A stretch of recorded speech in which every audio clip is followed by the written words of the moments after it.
Hi అండి, నమస్తే అండి. మనసు బాగాలేదండి నాది. మనసు ఏటో సరిగ్గా ఉండట్లేదు.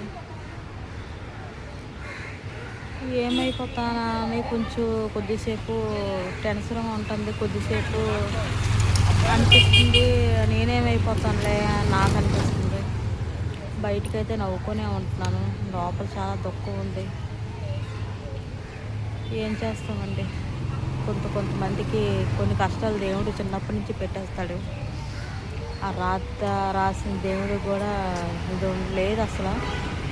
చిన్నప్పటి నుంచి కష్టాలు పెట్టినోడికి ఇంకా చిన్నప్పటి నుంచి కష్టాలు పెడదామని అనుకుంటున్నాడు దేవుడు. నాకైతే దేవుడినే తిట్టాలని అనిపిస్తుందండి. ఎందుకంటే ఎప్పుడు నా ప్రాణం సుఖం లేదు, నా జీవితం కూడా సుఖం లేదు. నా జీవితం అంతా ఎన్నెన్నో మార్పులు అవుతుంది. నేను ఎవరికి అన్యాయం చేయలేదండి. ఎవరైనా అన్యాయం చేయలేమో, కానీ నేను ఎవరికి అన్యాయం చేయలేదు. దేవుడు నన్నే తోలుబొమ్మ చూడండి, ఆట ఆడిస్తారు కదా, అలాగ ఆడిస్తున్నాడు.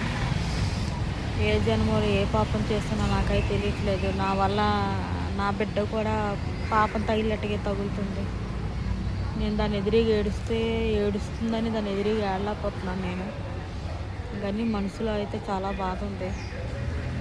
ఎవరికి చెప్పుకోవాలని కూడా నాకు ఓదార్చించడానికి కూడా నాకు ఎవరితో చెప్పుకోవాలని కూడా నాకు అర్థం అవ్వట్లేదు. చాలా కింద మీద పడిపోతున్నానండి. నేను ఎంత కింద మీద పడిపోతున్నానంటే, నేను పిరికిదాన్ని కాదండి బాబు. నేను ఏదో చెందుకోవాలని నా మైండ్ కొట్టినా నేను అంత తొందర చేసుకోలేను. కాకపోతే చిన్నప్పటి నుంచి నా కూతురు కష్టాలే పడుతుంది, నా మూలాన్ని ఇప్పుడు కూడా కష్టాలే పడుతుంది. నా జీవితం అంటే ఎలాగో బాగాలేదు, దాని జీవితమైనా కొంచెం బాగుండాలని నేను దేవుడికి అనకూడదు, కానీ ఏడుకొండల స్వామికి మొక్కున్నాను సంవత్సరం వస్తాననేసి. నిన్నే తలుపులంలో వెళ్ళేసి వచ్చామండి. అమ్మవారి దగ్గరికి దర్శనం బాగానే అయ్యింది.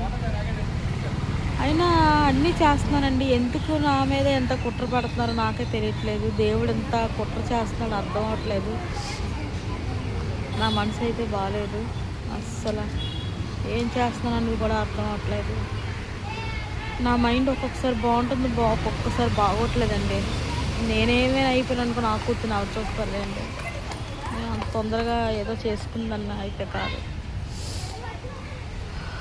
ఓకే ఫ్రెండ్స్, నేను ఇక్కడ రోడ్డు మీద ఉన్నాను, అన్నీ చూస్తున్నాను. అలాగనా ఏవో గుర్తొస్తాయి ఒక్కొక్కసారి.